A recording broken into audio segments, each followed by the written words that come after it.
Welcome back to Brush Up Your Game, and today I am going to go into another Derek Barnett faction pack, at least part one of it. This contains some ships, characters, etc. from Picard Season 2. Yes, 2, not 3, the one currently airing, but Season 2. If you haven't watched it, I give you your spoiler warning right now. So go ahead, pause the video, turn it off. That's fine. Come back to it after you've watched Season 2.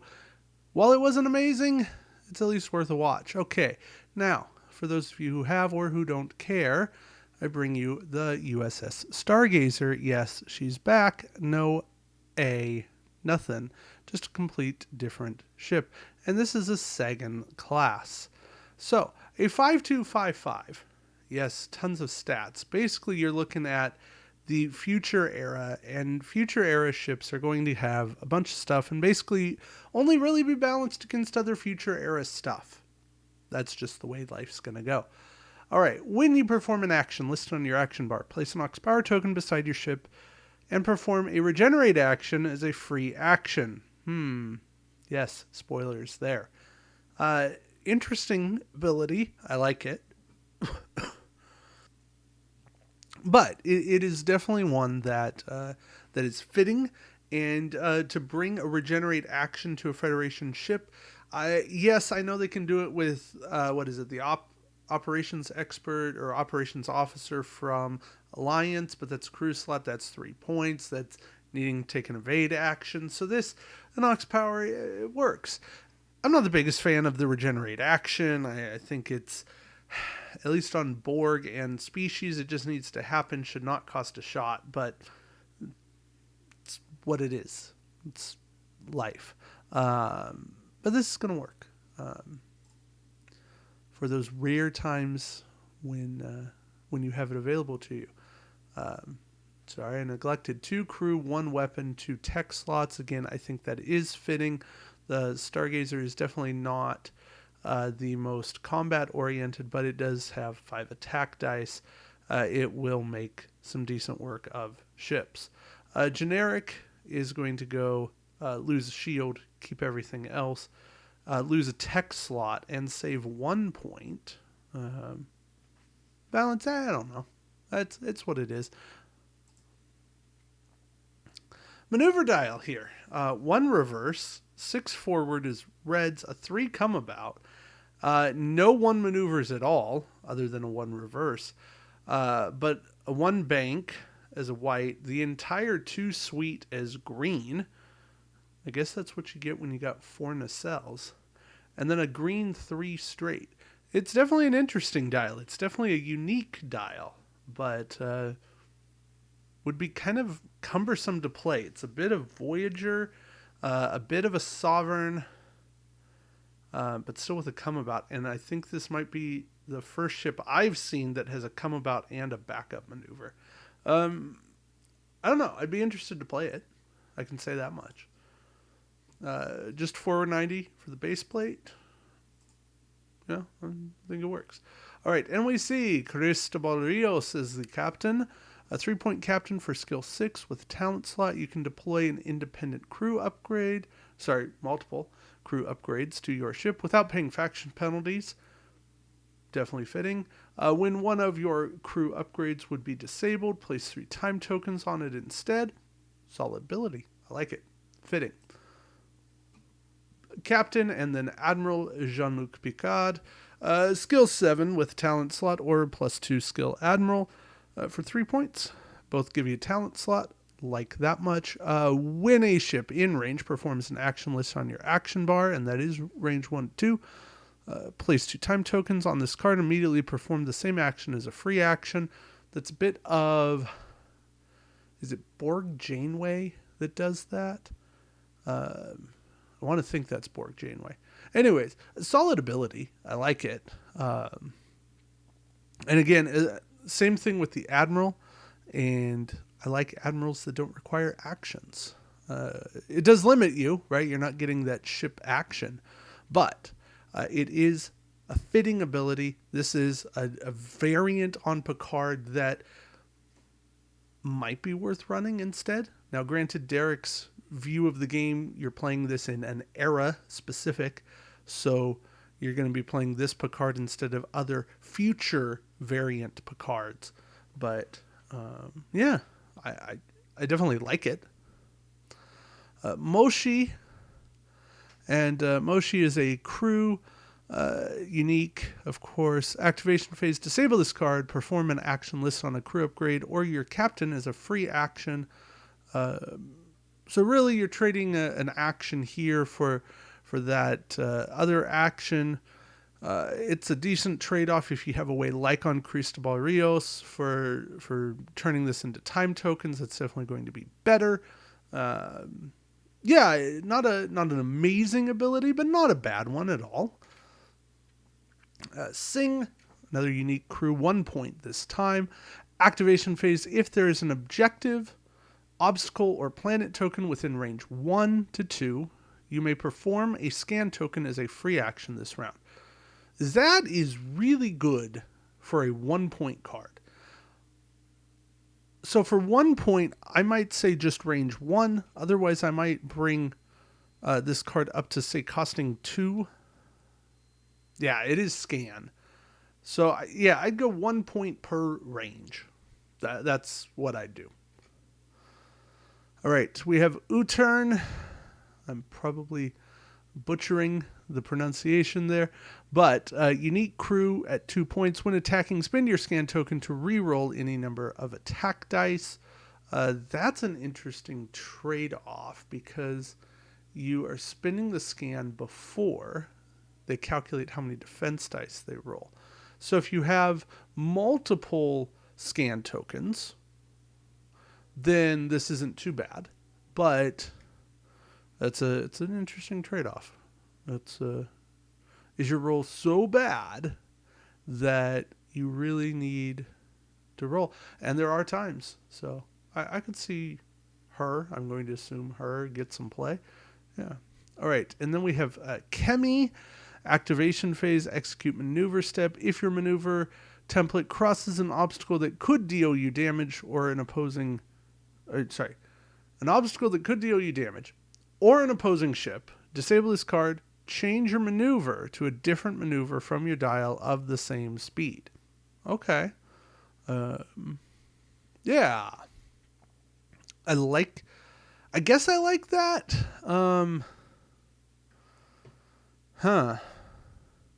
Do I like that, or would I prefer to just be like, ignore the roll of the damage from an obstacle? Maybe I'd like an or. You know, for an obstacle, ignore it. For a ship, be able to change my maneuver. So, like, create last-second evasive maneuvers. I could see that. I guess maybe I'm asking too much. Realistically, she's creating evasive maneuvers. You've already kind of punched in the impulse or the warp. You're going that speed, so you got to stick with it. But you can change the heading a little bit. I get it. Okay. Then we get a Guinan. Both the future and the past. Not a flip. And just how they are. So, the future version, during the planning and activation phases, your captain's skill is +2. So I'm kind of wondering, why not just say your captain's skill is +2? Why not just let her be the entire game? That would just seem simpler. And then past Guinan, while there is a battle station token beside your ship, your captain's skill is +2. Interesting. Planning and activation. Okay, sorry. Guinan. I got it. Future Guinan doesn't work during combat. She only works at the start. Okay. Whereas past Guinan, realistically, is only going to work after actions, before, and then during combat. Yeah, okay. I get it. Because otherwise I was going to say, why not just run 1? I'm debating if I like the card. It's not that I dislike the card. I'm just debating if I care for the effect. If I'd actually run the card. And that ultimately becomes the trade-off is this worth the crew slot? Is this worth the opportunity cost of running this Guinan rather than a different Guinan? Is this worth the opportunity cost of running Guinan rather than some other crew? Counterpoint Bohica says, while you have a battle station token, convert a blink to a hit. Is Captain Skill 2 boost worth more than a hit every time I have a battle station token? I don't know. That's a question to be answered by the builder, not necessarily Derek, just by the person building the fleet. Captain Skill can certainly be a huge benefit. But is this enough? Or would this Guinan be better off as a 1-point card? Maybe she'd be better off as a 1-point card. And that's not to say that she's bad. It's just to say that maybe her effect is limited or... Here, Derek, here's my food for thought. Make old Guinan or future Guinan always give a +1 skill bump. Make old past Guinan, while there's a battle station token beside this ship, your captain's skill is +2. Period. Both of those effects can be 1-point cards. And I think that gives you flexibility, and it still gives you desired effects, and it gives you a reason to run either one. Consistent +1 or the occasional +2 jump. All right, 7 of 9. Crew, 4 points. After attacking, place a battle station token beside your ship. Ooh, okay. If your captain is disabled or discarded, this card becomes your captain with a skill of 6, or 8 if the opposing fleet includes a Borg ship. Ooh, that's fun. I like that. And I really like this effect. This effect could be really fun on a Gorn Raider. And I know your era play, Derek. I'm ballparking, spitballing here. But on a Gorn Raider, running Disruptor Bombardment, because you make an attack at like one ship that you don't even care about, and then you just place battle station token. Then you attack, place battle station token. You attack, place battle station token. Use battle station tokens whenever you want, but you just keep going. Or any ship that can run torpedo fusillade. That's where she's going to shine. Q. Yes, Q. Crew Q, in fact. Action, disable this card and target an opposing ship in range 1 to 2. The next maneuver that ship performs is treated as a red maneuver. Okay, got it. I like it. Bit pricey. I don't know that I'd go 4 points on that Q. I might, because it's an action disable, I get that you're making it a red maneuver, but I'm already... Nothing stops me as the ship that gets targeted from just performing a red maneuver anyways, right? And then I've used the effect. So that's done and dusted. But then... Yeah, so it's just going to suck a little bit to get targeted by this. But it doesn't ruin my day. This is equivalent... It's equivalent to placing an Aux Power token on a ship after it moves. So it's not quite like a Brunt who does it in the in phase. But this is taking my action. It's not passive. So Brunt, if I'm remembering correctly, is a 1-point card. But again, it's not taking my action. Now, Brunt does discard. It's a one-time effect, period. I think this queue can legitimately cost you 2 points, and it's still balanced. And that's how I'm going to go about that. All right. Cunning is an elite talent. Interrupt, discard this card, spend an evade, battle station, scan, or target lock token, and place a token of your choice beside your ship. Yeah, that's how this should have been. This goes back to a Federation talent. It's so bad I've completely forgotten the name, but it was way overpriced, and then you had to do it at the start of a phase, and it was bad. So this is the fix for it, and thank you. This is exactly what it should have been. Renowned. 3 points. Opposing ships in range 1 to 2 cannot perform free actions listed on their action bars unless their captain's skill value is higher than yours. That's fun. I like that. Active sensor sweep. You may perform a scan token while your ship has an Ox power token beside it. Okay. Like it, buy it, but it should not cost 3 points. Make it cost 1. Because scan, I know you're doing good things with scan, Derek. I get that.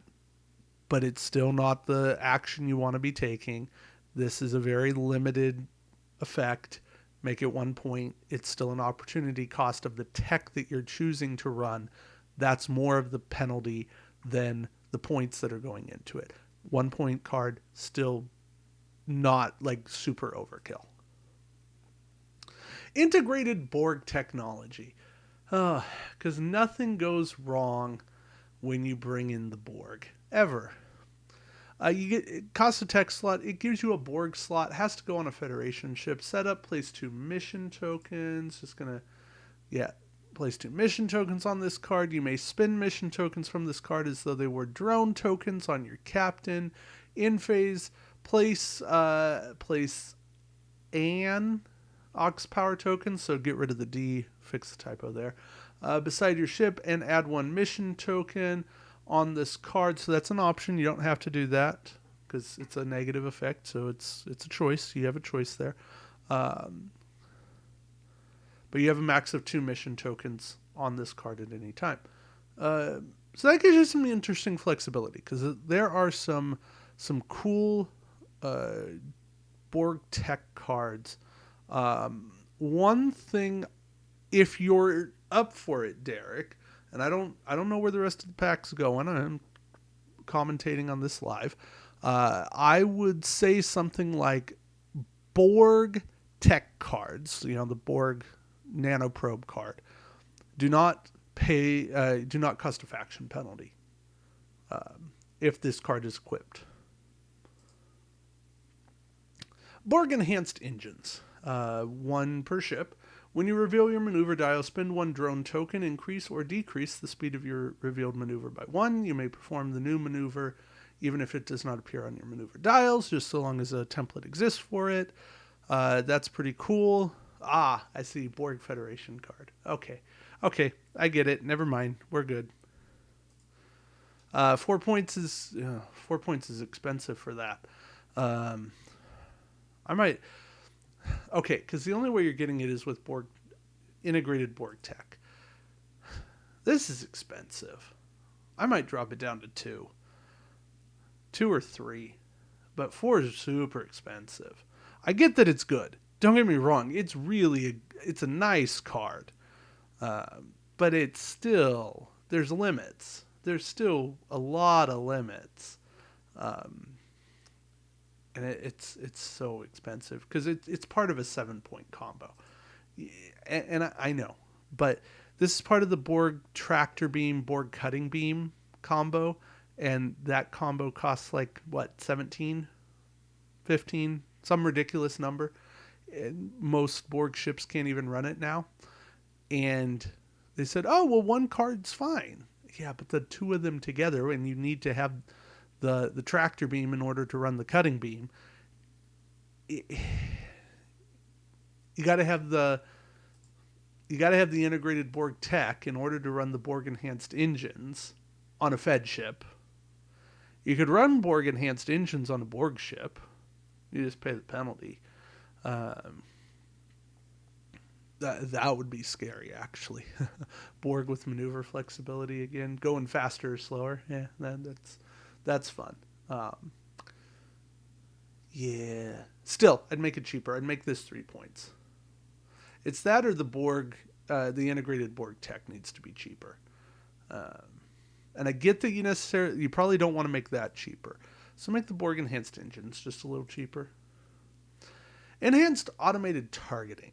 I like pulling some stuff from the comics. That's a nice play. When attacking with your primary weapon or a fed weapon, disable this card. You may target an opposing ship in any direction that is in your weapon's range. 360 fire. Okay. For 3 points? Yeah, sure. That works. All right. Yeah, so we're back to the beginning. Derek, I like it. Here's what I'm going to suggest, and I don't know what's in Pack 2, Part 2, with these Excelsior cards. I'm just going to run through them real quick, because I'm hoping there's something...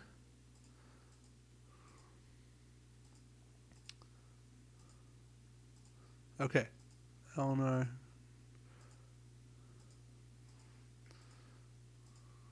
Okay. I ran through them. I will review them in a separate video. Please, from the finale, give me Wesley Crusher as a Q. No, not a Q. A time traveler. An independent crew. Give me the I think it's Sora. The android. The Soong android. Give me her as a traveler to go with Wesley, okay? Give me those two. I think they'd make very interesting crew. And I think they'd be part of this. It's probably going to be your part 3. I get that. But bring those in, because I think they're going to make a nice addition, okay? And maybe you haven't gotten there yet, in which case I am sorry. I'm not trying to give spoilers, but I did warn people at the beginning. Spoilers abound. So, all right. Hey, everybody, thank you for watching. And until next time, we'll see you around the shipyard. No, keep brushing up your game. Old habits die hard. Anyway, take care, everybody. Bye.